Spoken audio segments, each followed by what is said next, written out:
আসসালামু আলাইকুম। সবাইকে শুভেচ্ছা জানিয়ে কুরাইশ নিউজের বিকেলের সংবাদ শুরু করছি। আমি মাসুদ আক্তার ইভা। শুরুতেই সংবাদ শিরোনাম। সংখ্যালঘু সুরক্ষায় বাংলাদেশ সরকারের পদক্ষেপকে স্বাগত জানালো যুক্তরাষ্ট্র। ধর্ষণের ঘটনায় নির্যাতিত পরিবারের পাশে দাঁড়াতে পটুয়াখালীতে নাহিদ ইসলাম।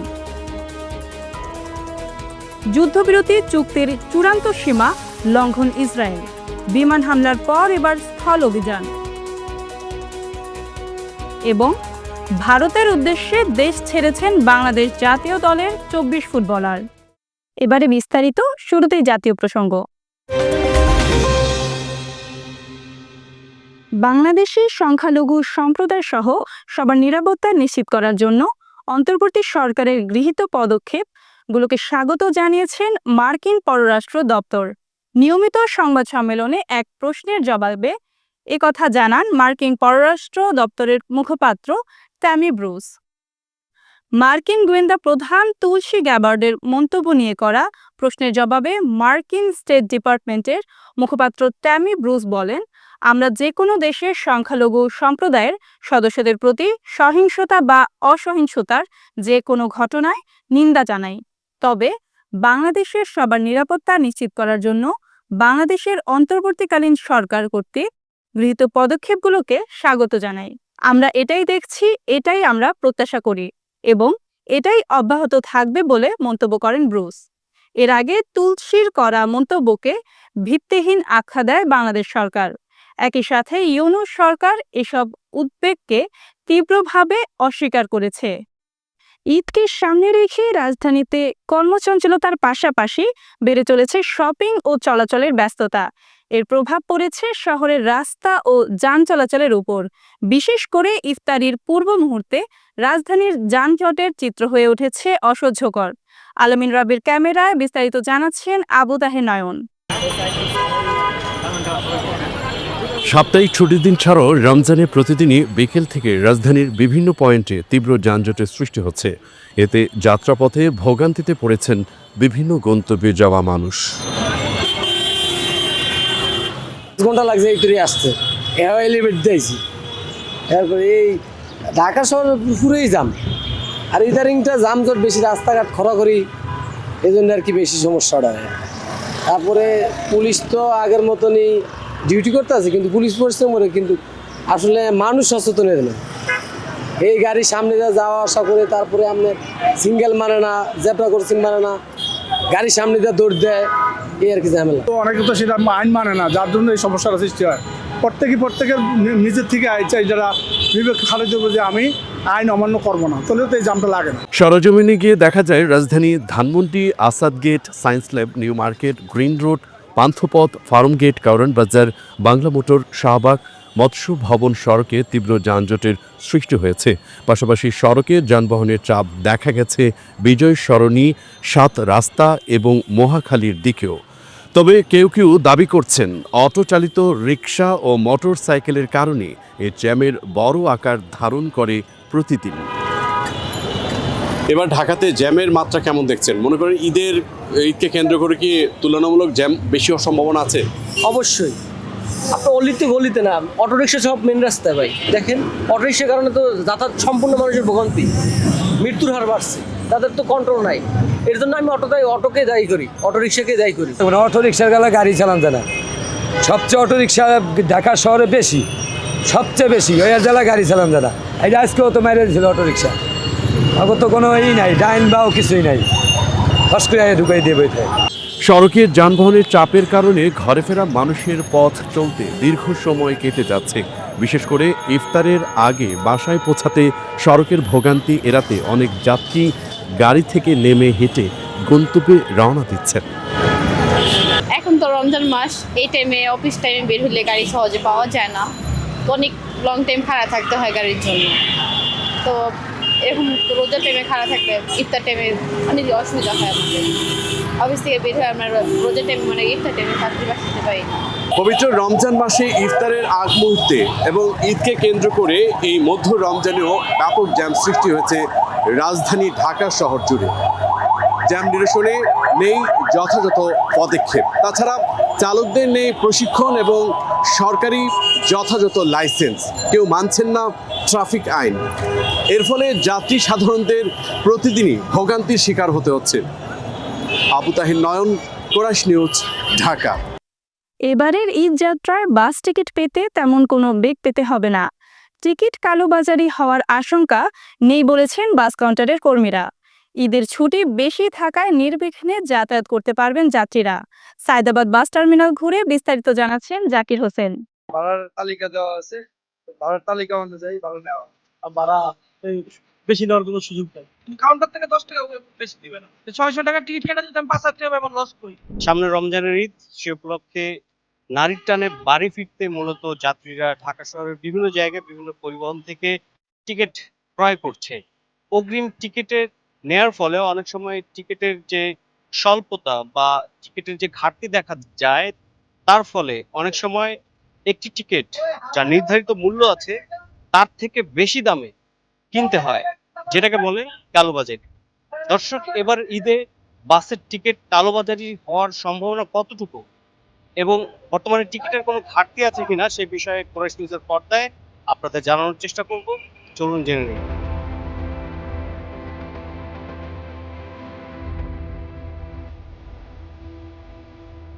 ঈদের যে টিকিট গুলো ছাড়া হয়েছে আমাদের, এখন অনেকেই এসে অগ্রিম টিকিট নিচ্ছে। কিন্তু অতিরিক্ত ভাড়া আমাদের এখানে হচ্ছে না, কারণ আমাদের ভাড়ার তালিকা দেওয়া আছে, ভাড়ার তালিকা অনুযায়ী ভাড়া নেওয়া হচ্ছে। এখানে কোনো বাড়তি ভাড়া নেওয়ার সুযোগ নেই। টিকিট কালোবাজারির কোনো ব্যাপার ঘটছে কিনা এবার ঈদে? এই ধরনের কোনো হওয়ার সুযোগ নেই। আমাদের লোকজন ম্যানেজমেন্ট তৎপর আছে এ বিষয়ে। মানে প্রতি ঈদেই আমাদের ম্যানেজমেন্ট এগুলা পদক্ষেপ নিয়ে থাকে। ভাড়ার বিষয়টা হচ্ছে গিয়া, মনে করেন আমরা যেগুলো পরিবহন সেক্টরে বড় বড় পরিবহন যেমন হালিম, শ্যামলী, সাকুরা, ইউনিক, এগুলোতে ভাড়া বেশি রাখে না। যেগুলো হচ্ছে ভাড়া বেশি রাখে কারা, যারা লোকাল গাড়ি তারা ভাড়া বেশি রাখে। ঈদের সিজনে মনে করেন 500 টাকা 1000 রাখে, আর 400 টাকা 800 রাখে। আর আমাদের বড় বড় পরিবহন এগুলাতে ভাড়া বেশি নেওয়ার কোনো সুযোগ নাই। আর এই জন্য এগুলো অগ্রিম বিক্রি হয়ে যায়। ঈদের অগ্রিম টিকিট তো আপনারা ছেড়েছেন, আসলে কোন কোন রোডে আর কি? ঢাকা কক্সবাজার, ঢাকা বান্দরবান, ওই ঢাকা পার্বত্য চট্টগ্রামের দিকে যা আছে বা ওই দিকে সব লাইনের টিকিট আমরা দিয়ে দিচ্ছি। কারণ যারা আসবে টিকিট মনে করেন 26-27 যাত্রী বেশি। টিকিট কি কেউ কিনতে আসলে এখন মানে পাচ্ছে কি অ্যাভেলেবল? পাচ্ছে সবার নাম, মোবাইল নাম্বার সবকিছু দিয়ে আমরা টিকিট দিয়ে দিচ্ছি, কোনো সমস্যা নেই।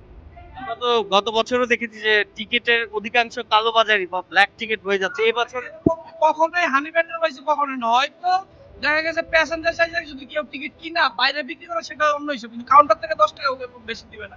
অনেক সময় প্যাসেঞ্জার সাইজে ব্রোকাররা টিকিট কাটতে আসে টিকিট কাউন্টারে। এখন আমরা তো আর জানি না যে কে ব্রোকার কে যাত্রী। দেখা গেছে ব্রোকাররা টিকিট কেটে বাইরের যাত্রীর কাছ থেকে বেশি টাকা বিক্রি করে কি করে পরিবহনের বদনাম করে। আবার ভোক্তা মামলা দিলে তারা ঠিক মতো জাস্টিফাই না করে বা যে অভিযোগটা দিতেছে সে কাউন্টারতে টিকিট নিছে বা বাইরে নিছে সেটা না দেখে কি করে আমাদের নামে বাবু যে পরিবহন থেকে মানে কমপ্লেন আসে সে পরিবহন নামে মামলা করে দেয়। দেখা যাচ্ছে খামাখা একটা পরিবহন জরিমানা দিয়েছে। তো ভোক্তাদের উচিত যে দুইজনের কোর্ট কইরা ঠিক মতো জাস্টিফাই কইরা এটা মানে একটা ডিসিশন নেওয়া। কারণ প্যাসেঞ্জার 500 টাকা বা 600 টাকা একটা একশো বেশি টিকিট কাটলে 5000 টাকা জরিমানা পাইতেছে। তো যে কেউ এটা করবে, 600 টাকা টিকিট কেটে যদি আমি 5000 টাকা এমন লস করি, তাই না? এই জিনিসটা একটু দেখা উচিত। এইটা একটু বলেন যে আসলে এবার ঈদে আপনাদের টিকিট কেমন সেল হচ্ছে? মোটামুটি এখনো তো সময় আছে, এই জন্য বিল হয় না, কিছু বিক্রি হয়েছে, কিছু এখনো আছে, এরকম আর কি। ভালো আছে মোটামুটি। না আমাদের এমন সিস্টেম, বিশেষ করে আমরা যে এনাতে কাজ করি, আজকে আমি তো 12 বছর কাজ করি এনাতে, আমি এই ধরনের কিছু এনাতে পাই নাই। ওইটা হবে না আশা করি। ঈদ উপলক্ষে অতিরিক্ত ভাড়া আদায়ের কোনো সিস্টেম নেই, এনাতে কোনো সিস্টেম নেই। এনাতে কোনো এই যে লেখা আছে অতিরিক্ত, এই যে এটাও ওদের গত বছরে এটা এইভাবেই চলবে আমাদের এখানে। আমাদের এখানে 1 টাকা কেউ নেবে, আর কোনো রাস্তা নাই, কোনো রাস্তা এনার ভিতরে নেই। এবারে অন্য কোম্পানির ওইটা ভালো জানে। এটা আপনার একটা কাগজ মালিক সমিতি যেটা দেয়, ওই জিনিসটা আইলেই বোঝা যাবে মালিক সমিতি কি বাড়ানোর অনুমতি দিচ্ছে না দিচ্ছে। ওই কাগজ দেখে এবার আমরা এবার আপনার টিকিটের মূল্য কত হয় না হয় সবকিছুই কাগজের হিসাবে সবকিছু চলে। আপনি যেটা বলছিলেন যে রোটেশনের বিষয়, যে অনেক সময় গাড়ি খালি যাচ্ছে খালি আসছে, তো এটা 22 রোজার পর মালিকরা মানে এটা খুব মানে লস উঠিয়ে নেওয়ার চেষ্টা করবে। ওটা ওই যে সময় যে আপনার মালিক সমিতি খরচ করতে দিব আপনাকে ভাড়া 400 টাকা, এরকম একটা কোনো হয়তো 450 টাকা দিবেন, এইভাবে হইব, হয়তো 50 টাকা বাড়াইতে পারে। রমজানের আসন্ন ঈদকে কেন্দ্র করে যে টিকিট বিক্রি হয়েছে, যেটা অগ্রিম টিকিট, সেই টিকিট নরমালি যেটা সাধারণত কোনো চাপ নেই, একেবারে নির্দ্বিধায় নির্ঝঞ্ঝাট ভাবেই টিকিট বিক্রি করছে সকল বাস পরিবহন মালিকরা, এমনটাই বলেছেন বা পরিবহন কর্তৃপক্ষ। তারা বলেছেন অন্যান্য যে ঈদের ছুটি সেই তুলনায় এবারের ঈদের ছুটি বেশি হওয়ায় যাত্রীরা নির্বিঘ্নে যে কোনো সময় যেতে পারবে, কোনো ভিড় কোনো ঝামেলা ছাড়াই। এবং কালোবাজারির যে বিষয়টি, সে কালোবাজারি একেবারেই তাদের এবছর হওয়ার কোনো সম্ভাবনাই নেই। যদিও কালোবাজারির টিকিট ঈদের 2-3 দিন আগে হলেও সেটা যে লোকাল পরিবহনগুলো রয়েছে তাদের ক্ষেত্রেই হবে, কিন্তু যে নামকরা বা পরিচিত এবং রেনাউন্ড যে বাস মালিক সমিতি আছে তাদের ক্ষেত্রে কালোবাজারির কোনো সম্ভাবনা নেই, এমনটাই বলেছেন পরিবহন মালিক কর্তৃপক্ষরা। জাকির হোসেন, কুরাইশ নিউজ, সায়েদাবাদ, ঢাকা। এবার জেলার সংবাদ।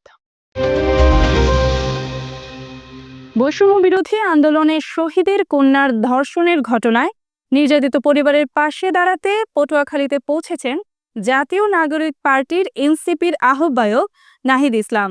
বৃহস্পতিবার এনসিপির নির্বাহী কমিটির যুগ্ম সদস্য সচিব তামিম আহমেদ বিষয়টি নিশ্চিত করেছেন। এই সফরে নাহিদ ইসলাম তার পটুয়াখালী মেডিকেল কলেজ হাসপাতালে চিকিৎসাধীন শহীদ কন্যার খোঁজখবর নেবেন। এছাড়া পরিবারের সঙ্গে দেখা করার পাশাপাশি পটুয়াখালী জেলা প্রশাসক ও পুলিশ সুপারের সঙ্গে মতবিনিময় করার কথা রয়েছে। এর আগে বৈষম্য বিরোধী আন্দোলন চলাকালে গত 19 জুলাই ঢাকার মোহাম্মদপুরে গুলিবিদ্ধ হয়ে মারা যান এক ব্যক্তি। ওই ব্যক্তির বাড়ি পটুয়াখালীর দুমকি উপজেলায়। সেখানকার একটি বিদ্যালয়ে দ্বাদশ শ্রেণীতে পড়েন তার মেয়ে। এবার সেই ছাত্রীকে দলবদ্ধ ধর্ষণের অভিযোগ পাওয়া গেছে। এ ঘটনায় নির্যাতিত পরিবারের পাশে দাঁড়াতে পটুয়াখালীতে পৌঁছেছেন জাতীয় নাগরিক পার্টি এনসিপির আহ্বায়ক নাহিদ ইসলাম। এবারে আন্তর্জাতিক প্রসঙ্গ। যুদ্ধবিরতি চুক্তির চূড়ান্ত সীমা লঙ্ঘন করেছে ইসরায়েল। গাজায় ভয়াবহ বিমান হামলা চালিয়ে 500 জনের বেশি মানুষকে হত্যার পর এবার স্থল অভিযান শুরু করেছে ইসরায়েল। দেশটির সামরিক বাহিনী জানিয়েছে তাদের বাহিনী কেন্দ্রীয় ও দক্ষিণ গাজা উপত্যকায় স্থল অভিযান পুনরায় শুরু করেছে। দেশটির প্রতিরক্ষা বাহিনী আইডিএফ বলেছে তাদের সেনারা গাজার উত্তর ও দক্ষিণ অঞ্চলকে বিভক্তকারী নেটজারিম করিডোর পর্যন্ত অগ্রসর হয়েছে। হামলাকে নির্দিষ্ট লক্ষ্যভিত্তিক অভিযান বলে উল্লেখ করেছে আইডিএফ। গত মাসে যুদ্ধবিরতির চুক্তির অংশ হিসেবে ইসরায়েল এই এলাকা থেকে সেনা প্রত্যাহার করেছিল। ফিলিস্তিনি সশস্ত্র গোষ্ঠীর হামাস এই স্থল অভিযান এবং নেটজারিম করিডোরে প্রবেশকে নতুন এবং গুরুতর লঙ্ঘন বলে অভিহিত করেছে। এক বিবৃতিতে হামাস যুদ্ধবিরতি চুক্তির প্রতি তাদের প্রতিশ্রুতি পুনর্ব্যক্ত করেছে এবং মধ্যস্থতাকারীদের প্রতি তাদের দায়িত্ব পালনের আহ্বান জানিয়েছেন। জানাবো খেলার খবর। আগামী 25 মার্চ শিলংয়ে এশিয়ান কাপ বাছাই পর্বে স্বাগতিক ভারতের মুখোমুখি হবে বাংলাদেশ। এই ম্যাচকে সামনে রেখে বৃহস্পতিবার সকাল 9টায় ভারতের উদ্দেশ্যে দেশ ছেড়েছেন বাংলাদেশ জাতীয় দলের 24 ফুটবলার। ভারত ম্যাচকে সামনে রেখে 38 জনের প্রাথমিক দল ঘোষণা করেছিলেন কোচ হ্যাভিয়ের ক্যাব্রেরা। ওই দল থেকে 9 জনকে বাদ দিয়ে 28 জনকে নিয়ে সৌদিতে ক্যাম্প করতে যান। সেই স্কোয়াড থেকে আরও 4 জন ফুটবলারকে বাদ দিয়ে ভারতের বিমানে উঠেছেন এই স্প্যানিশ কোচ। বুধবার টিম হোটেলে 27 জনকে নিয়ে হয় ফটো সেশন। সন্ধ্যায় কিংস অ্যারেনায় অনুশীলনেও ছিলেন তারা। তাদের মধ্য থেকে বাদ পড়েছেন পিয়াস আহমেদ নোভা, তাজউদ্দিন ও আরিফ। সৌদি ক্যাম্পে না থাকলেও স্কোয়াডে রয়েছেন হামজা চৌধুরী। এছাড়াও রয়েছেন তারিক কাজী, তপু বর্মন, সাদউদ্দিনের মতো তারকা ফুটবলাররা। আমরা খুব ভালো একটা প্রস্তুতি নিয়ে আমরা ইন্ডিয়ার সাথে ম্যাচ খেলতে যাচ্ছি। সৌদি আরবে খুব ভালো আমাদের একটা প্র্যাকটিস সেশন ছিল। সো আমি মনে করি ওভারঅল যেহেতু নতুন করে টিমে জয়েন করছে হামজা চৌধুরী, সো অবশ্যই একটা বাড়তি একটা আমাদের টিমের একটা যে বর্তমান টিমের যে কন্ডিশন, আমি মনে করি আমরা একটা ভালো একটা রেজাল্ট করতে পারবো। আর হামজা খুবই তাড়াতাড়ি আমাদের সাথে মানিয়ে নিতে পারছে, মনে হচ্ছে যে ও আমাদের সাথে অনেক দিন ধরেই খেলতেছে। সো এটা আমাদের যারা আমরা দেশি বা আমরা যারা বাংলাদেশি প্লেয়ার আছি, সো ওর সাথে আমরা খুবই তাড়াতাড়ি যত তাড়াতাড়ি মানিয়ে নিতে পারবো এটা টিমের জন্য ভালো। আর ও আমাদের সাথে খুব ভালোভাবে মানিয়ে নিতেছে, যেটা পজিটিভ একটা সাইড টিমের জন্য। আর ইন্ডিয়ার সাথে আমরা অবশ্যই চাবো যে একটা নতুন বাংলাদেশ হিসাবে খেলতে, যেহেতু নতুন করে হামজা চৌধুরী আসছে। সো আমরা চাবোই যে ভালোভাবে স্টার্ট করতে, যে একটা ভালো জয় দিয়ে যেন শুরু করতে পারি। হামজাকে যেন এই জয়টা আমরা দেশি প্লেয়াররা দিতে পারি, যারা আমরা লোকাল প্লেয়ার আছি, যেহেতু ইংলিশ প্রিমিয়ার লিগ খেলে। সো নতুন করে যেন আমরা একটা ভালো একটা ভাবে স্টার্ট করে বাংলাদেশ টিমকে যেন ভালো একটা জায়গায় নিয়ে যেতে পারি। সংবাদ শেষ করব বিনোদন অঙ্গনের খবর দিয়ে। হোলি উদযাপন করে পাকিস্তানিদের রেশানলে পড়লেন পাকিস্তানি জনপ্রিয় অভিনেত্রী হানিয়া আমির। হানিয়া আমিরের অনুরাগীর সংখ্যা ভারতেও কম নয়। তারা নিয়মিত অভিনেত্রীর সামাজিক যোগাযোগ মাধ্যম অনুসরণ করেন, অভিনেত্রী কখন কোথায় যাচ্ছেন কি করছেন সেসবেও নজর রাখেন। ভারতীয় অনুরাগীদের সেই ভালোবাসা ফিরিয়ে দিতে গিয়েই এবার বিপাকে পড়লেন হানিয়া। পাকিস্তানি ভক্ত অনুরাগীদের রেশানলের শিকার হতে হলো অভিনেত্রীকে। ভারতীয় সংবাদ মাধ্যম আনন্দবাজারের প্রতিবেদনে বলা হয়, কয়েকদিন আগেই হোলি উপলক্ষে ভারতীয় অনুরাগীদের শুভেচ্ছা জানিয়েছিলেন হানিয়া। নিজের বেশ কিছু ছবিও শেয়ার করেছিলেন সামাজিক যোগাযোগ মাধ্যমে। সেখানে অভিনেত্রীর কপালে ছিল কমলা রঙের টিপ, সঙ্গে জুড়ে দিয়েছিলেন হোলি নিয়ে শুভেচ্ছার ক্যাপশন। পাকিস্তানি অনুরাগীদের প্রশ্ন, মুসলিম হয়ে কিভাবে তিনি কপালে টিপ পরলেন? অনেকে আবার দাবি করেন বলিউডে জায়গা তৈরি করার জন্য ভারতীয়দের মনোযোগ পাওয়ার চেষ্টা করছেন হানিয়া। সংবাদ শেষ করার আগে সংবাদ শিরোনামগুলো আরও একবার। সংখ্যালঘু সুরক্ষায় বাংলাদেশ সরকারের পদক্ষেপকে স্বাগত জানালো যুক্তরাষ্ট্র। ধর্ষণের ঘটনায় নির্যাতিত পরিবারের পাশে দাঁড়াতে পটুয়াখালীতে নাহিদ ইসলাম। যুদ্ধবিরতি চুক্তির চূড়ান্ত সীমা লঙ্ঘন ইসরায়েল, বিমান হামলার পর এবার স্থল অভিযান। এবং ভারতের উদ্দেশ্যে দেশ ছেড়েছেন বাংলাদেশ জাতীয় দলের 24 ফুটবলার। দর্শক, এতক্ষণ সাথে থাকার জন্য ধন্যবাদ।